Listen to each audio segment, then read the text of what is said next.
Senza stipendio da 11 mesi sono i dipendenti di Villa Betania, casa di riposo per anziani di Agrigento. In una nota stampa i lavoratori esasperati perché non pagati da quasi un anno annunciano che non continueranno a lungo ad assicurare il servizio agli anziani residenti nella struttura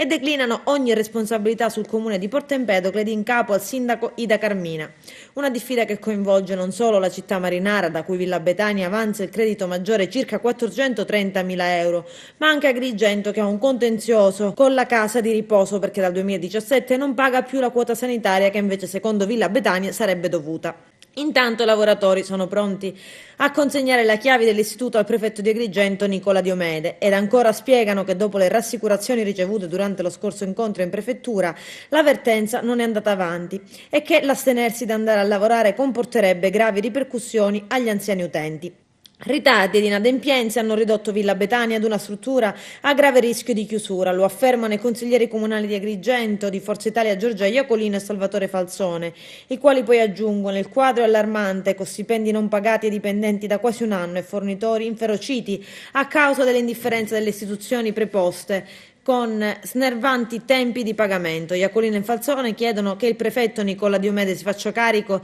di convocare un'immediata conferenza di servizi fra Spune, Comune di Agrigento e Porto Empedocle per fare chiarezza sul caso Villa Betania. Un appello in favore dei lavoratori arriva anche dai sindacati. A nessuno può essere chiesto di continuare a lavorare per 11 mesi senza percepire alcuna mensilità, scrivono in una nota il coordinatore provinciale degli enti locali della FP-CGL Pietro Aquilino ed il responsabile del dipartimento CISL-FP Giovanni Farrugia. I lavoratori, continuano i sindacalisti, sono stati abbandonati dalla Regione, che ha sempre promesso una legge di riordino delle IPAB mai realizzata, così come ha promosso fondi sanitari concessi solo in minima parte, nulla bastevoli alle esigenze di utenza e lavoratori.